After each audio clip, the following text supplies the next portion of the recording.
Ladies and gentlemen, welcome to another video. In this video, we're going to be talking about how to create a Telegram bot. So let's get straight into the video.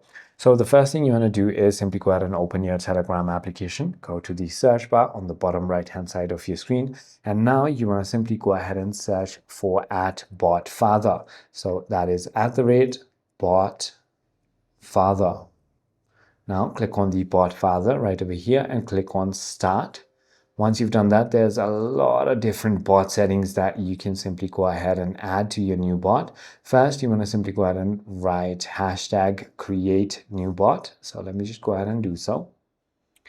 So hashtag, or not hashtag, but /newbot.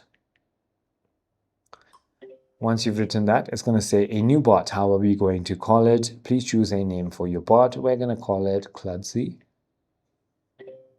All right, there you go. There's the name.